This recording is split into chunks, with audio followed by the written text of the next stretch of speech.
अरे संतोष, काय चाललंय तुझं?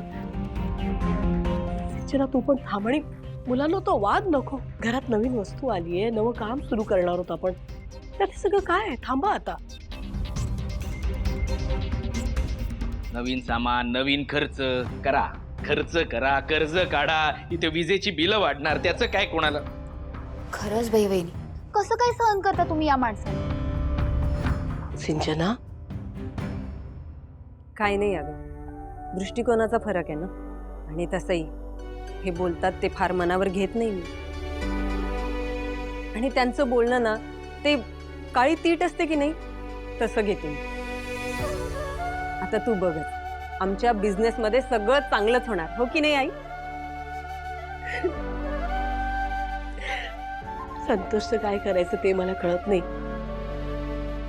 पण तू तुझी रोज दृष्ट काढायला हवी बघ. गुणाची सून आहेस तू माझी.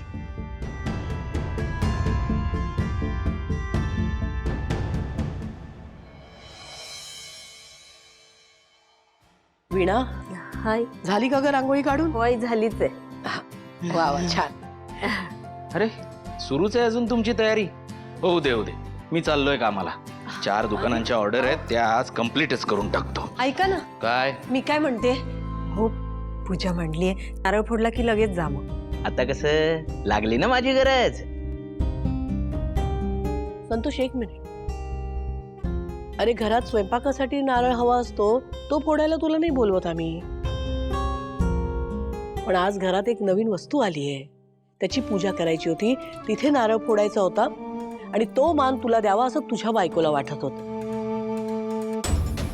हा मग तो मान आहे ना, वरदला द्या. मला जायचंय ऑफिसला, उशीर होत. संतोष, अहो ऐका तरी, अहो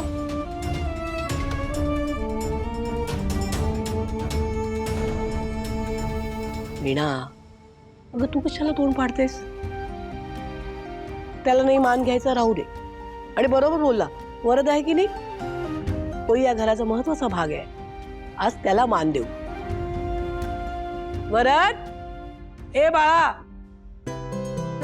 हो आजी. वरद, एक काम करशील ना आमचं? हो. हे बघ, आज नवीन घरघंटी आली आहे की नाही, आता आपण त्यातून व्यवसाय निर्माण करणार आहोत. तर आता घरघंटी आली आहे हे अख्ख्या गावाला कळायला हवं की नाही. त्यासाठी आपण काही पत्रकं बनवली आहेत, ती घराघरात लावून द्यायची. देशील ना? तर मग आजी म्हणते तसं आत्ताच हे वाटायला सुरुवात कर आणि संपल्याशिवाय परत यायचं नाही. आणि सगळ्यांना आवर्जून सांग, आई आणि आजीने घरघंटी सुरू केली. आई, मी एक नंबर ऍडव्हर्टाइजमेंट करतो. आणि हा, Y you fear when Varad is here.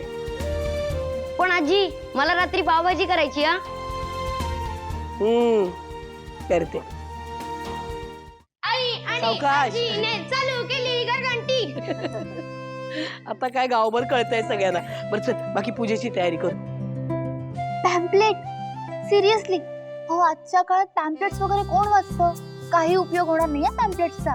लोक फार फार तर त्यावर तेलकट डबे ठेवतील, डस्ट पुसतील, अगदीच नाही ना तर चुरगळा करून फेकून देतील. असं काही नाही, वाचतात सगळेजण. अहो ते बरोबर आहे तुमचं, पण मोबाईल आणि सोशल मीडियाच्या काळात हे ऑफलाईन मार्केटिंग कोण करतं? नाही, तुझंही बरोबरच आहे, पण सगळ्यांकडेच मोबाईल नसतो ना. ज्या गृहिणी असतात त्यांच्याकडे कुठे असतो मोबाईल. आणि आजूबाजूच्या गल्ल्यांमध्ये जर ही माहिती द्यायची असेल तर पत्रकं वाटून सोपं होईल की ते तू म्हणतेस त्याच्यावरनं सोपं होईल? मान्य आहे तुमचं, पण जर बिझनेस मोठा करायचा आहे ना तर इतका छोटा विचार करून कसं चालेल? आणि हे गल्लीतल्या 4 बायकांना सांगून तुमचा बिझनेस काही वाढणार आहे का? सुरुवात अशीच होते. एकाला 2 करतच व्यवसाय मोठा होतो. आणि तू बघच संध्याकाळपर्यंत कशी रांग लागते ते. तुमचं चांगलं होतं तर माझं काय जाते? या बायकांचा ना पण हाच प्रॉब्लेम आहे, छोटीच स्वप्न बघायची. मग कशी होणार वुमेन एम्पॉवरमेंट?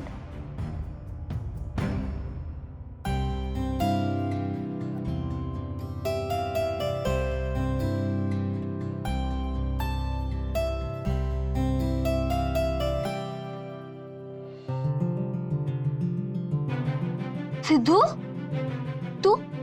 आई, आई, वीणा वहिनी, बघा तरी कोण आलंय.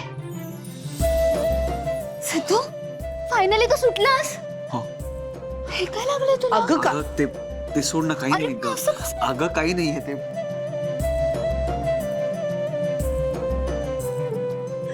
अरे तुला घरी पाहून इतकं बरं वाटतंय म्हणून सांगू, तू घरी आलास. तू सुटला, तू जेल मधून वीणा. अगं तू उभी काय, भाकर तुकडा आण पटकन पळ. तू तू आधी हे कसं लागलं तुला?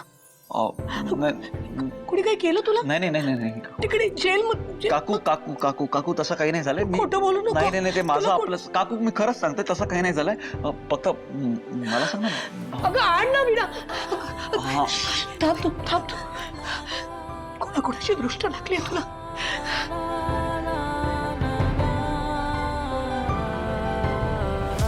भावना कुठे? भावना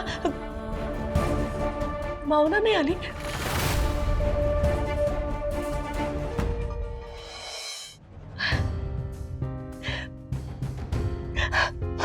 तुला माहितीये का, खूप चांगल्या दिवशी आलास. एक गंमत दाखवायची तुला. नंतर तिला पण घेऊन या भावनाला, पण तिला सांगू नकोस. ये ना तू आत ये. ये ना रे, ये ये ये ये ये, ये ना. हे बघ, आजच आलीये. तुला माहितीये का, आम्ही ना व्यवसाय सुरू करतोय. म्हणजे धान्य दळून देणार आहोत आम्ही, म्हणजे वीणा आणि मी. आणि बघ ना काय योगायोग, आज घरात घरघंटी आली आणि तूही आलास. तू काय रे, तुझ्याशी बोलते मी, लक्ष कुठे आहे तुझं? घरघंटी, व्यवसाय. सिद्धू, बघितलं. तुला त्रास होतोय का? हे खूप दुखतंय. नाही नाही नाही काकू. अगं विणा, पाणी पण नाही दिलंस. अहो नाही नाही नाही, खरंच नको मला पाणी नको. मी बघतच होतो. तुमचा सगळ्यांचा उत्साह पाहून मला डबल भारी वाटतंय. आई, मी काय म्हणते, आपण नारळ सिद्धूलाच फोडायला द्यायचा का? नाही म्हणजे मान द्यायचा आहे तर आपण अशा व्यक्तीला देऊया ज्याला खरंच तुमच्या एफर्ट्सची किंमत आहे. अय्या खरंच की. आई, सिद्धूलाच नारळ फोडायला देऊया आपण. हो ना का, चांगली कल्पना आहे सिंचना. सिद्धूच्या हातूनच फोडून घेऊया नारळ. त्यानिमित्ताने त्याचा हात लागेल आपल्या व्यवसायाला, म्हणजे यश निश्चित. काय जावई बापू, नारळ फोडता ना? नारळ दे.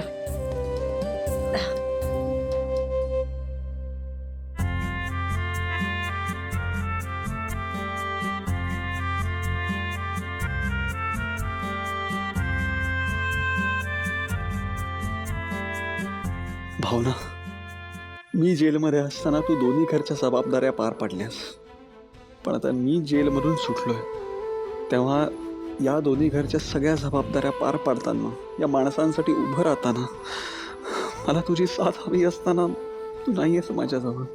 मला लवकरात लवकर तुला शोधून काढायलाच पाहिजे. तू कुठे आहेस मी इथे कोणाला माहीत नाही आहे. अगं मला लवकरात लवकर तुझ्याकडे यायलाच पाहिजे.